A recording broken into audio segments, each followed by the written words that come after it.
Assalamualaikum warahmatullahi wabarakatuh. Perkenalkan, nama saya Raju Dwi Putra, NIM saya 2030701077, Program Studi Ilmu Komunikasi kelas B. Universitas Islam Negeri Raden Patah Palembang. Pada video kali ini, saya akan melaksanakan ujian akhir semester mata kuliah Sosiologi dan Antropologi.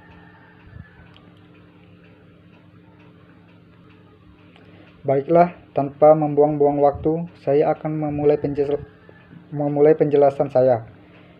Yang pertama, sosiologi, antropologi, dan ruang lingkupnya.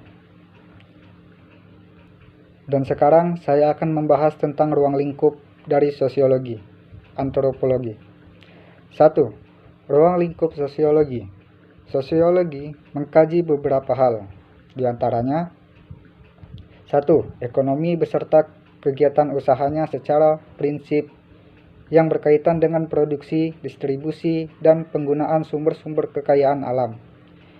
2. Masalah kewenangan, yaitu pihak-pihak yang membuat kebijakan berkaitan dengan apa yang dialami warganya. 3. Persoalan sejarah, yaitu dengan catatan kronologis, misalnya usaha dan kegiatan manusia beserta prestasinya yang berdokumentasikan. Sosiologi mempersatukan data yang beragam dan beberapa ilmu pengetahuan lain sebagai dasar pengetahuan, berupa hubungan antara individu yang satu dengan individu lainnya, antara kelompok yang satu dengan kelompok lainnya, maupun antara kelompok dengan individu. Syarat terjadinya interaksi sosial. 1. Konteks sosial. Konteks sosial adalah sebuah cara yang dilakukan seseorang dalam proses interaksi sosial. Kontak artinya sama-sama menyentuh tetapi dalam interaksi sosial. Kontak tidak selalu terjadi interaksi atau hubungan fisik karena orang bisa berbicara melalui telepon, ponsel maupun surat. 2. Komunikasi. Komunikasi menjadi satu di antara syarat interaksi sosial karena dengan adanya komunikasi, pesan yang ingin kita sampaikan jadi tersampaikan. Secara harfiah, komunikasi adalah kegiatan saling menafsirkan perilaku. Ciri-ciri interaksi sosial. Yang pertama, jumlah pelaku lebih dari satu orang. Hal ini karena interaksi membutuhkan aksi dan reaksi. Yang kedua, adanya komunikasi menggunakan simbol-simbol tertentu. Simbol yang paling umum digunakan untuk berkomunikasi adalah bahasa. Yang ketiga, dalam interaksi sosial juga ada dimensi waktu, yaitu masa lalu, masa kini, dan masa depan. Hal ini berarti dalam setiap interaksi sosial ada konteks waktu yang menentukan batasan dari interaksi tersebut.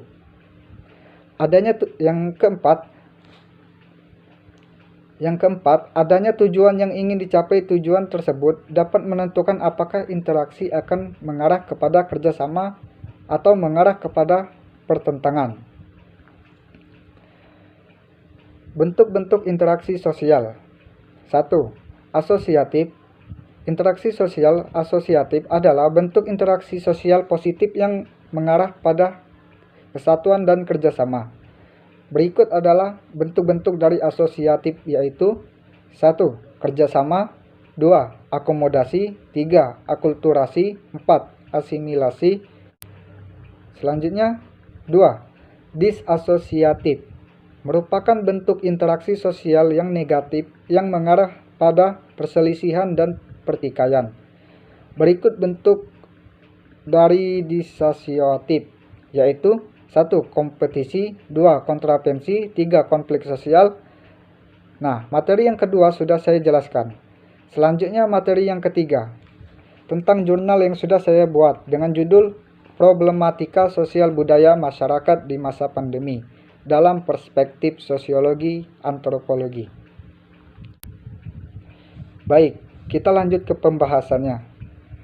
Pernyataan Presiden Jokowi rupanya mempengaruhi situasi dan kondisi psikologis dan sosiologis masyarakat Indonesia, khususnya masyarakat yang tinggal di wilayah korban yang positif terjangkit virus corona. Anerker dalam bukunya yang berjudul Genetics and Sociology of Disease menjelaskan bahwa fenomena wabah penyakit di masyarakat dapat membuat masyarakat mengalami kecemasan atau anxiety dan ketakutan atau fear. Lalu, manakah yang dominan, rasa cemas atau takut? Disorganisasi dan difungsi sosial pada awal sebelum Presiden Jokowi menyatakan ada warga Indonesia yang positif terjangkit virus corona. Masyarakat Indonesia lebih dominan memiliki rasa cemas. Mengapa? Sebab rasa cemas ini sendiri merupakan suatu yang irasional dan objek ketakutan atas wabah virus corona di Indonesia belum terbukti dan nyata. Namun, kondisi kecemasan itu kini berubah menjadi ketakutan, sebab rasa takut merupakan suatu yang rasional, karena sudah memiliki objek ketakutan yang jelas dan nyata, yaitu wabah virus corona sudah terjadi di Indonesia. Sebenarnya, rasa cemas dan ketakutan pada diri masyarakat atas wabah virus corona suatu yang manusiawi. Namun, hal ini jika tidak diatasi secara sosiologis akan menimbulkan disorganisasi dan difungsi sosial di masyarakat. Mengapa? Perlu dipahami, ciri otentik dari masyarakat adalah kedisiplinan dalam perubahan di tatanan sosialnya saat mendapat stimulus tertentu. Dalam hal ini, rasa takut atas wabah virus corona. Kondisi perubahan ini bersifat interdependen, artinya sulit untuk dapat membatasi perubahan pada masyarakat karena masyarakat merupakan mata rantai yang saling terkait. Oleh karena itulah, di organisasi dan disfungsi sosial menjadi suatu keniscayaan. Disorganisasi pada masyarakat akan mengarah pada situasi sosial yang tidak menentu, sehingga dapat berdampak pada tatanan sosial di masyarakat. Wujud nyatanya berupa prasangka dan diskriminasi. Baiklah, kesimpulannya, virus COVID-19 atau corona adalah virus yang sangat berbahaya dan mematikan. Virus ini tidak memandang usia, balita, remaja, ataupun lansia. Bahkan hewan pun bisa terinfeksi oleh virus ini. Virus ini sudah menyebar di Indonesia dan di dunia. Banyak orang yang meninggal karena virus ini. Oleh karena itu, kita harus menjaga diri kita dari virus ini dan mengikuti arahan dari pemerintah. Tetapi, banyak dari sebagian masyarakat mengabaikan himbauan atau arahan dari pemerintah. Inilah penyebab jumlah orang yang terinfeksi virus ini meningkat drastis. Kita seharusnya memiliki kesadaran untuk mengikuti arahan pemerintah demi kebaikan diri kita sendiri. Dengan cara mengikuti protokol kesehatan yaitu mencuci tangan, memakai masker, dan menjauhi keramaian. Jika kita tidak mengikuti protokol kesehatan, bagaimana kita akan terlepas dari virus ini? Bahkan kita pun terinfeksi virus ini, jumlah terinfeksi di Indonesia pun akan meningkat kembali. Seluruh aktivitas tak terkendali seperti perekonomian dan pendidikan di Indonesia ini. Jadi sangat penting untuk kita patuh terhadap himbauan atau arahan dari pemerintah. Selalu jaga kesehatan, jaga anak cucu kita dan orang sekitar.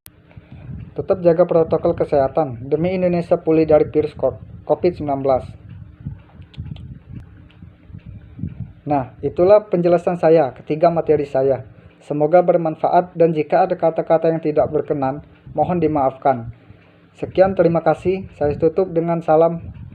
Wassalamualaikum warahmatullahi wabarakatuh.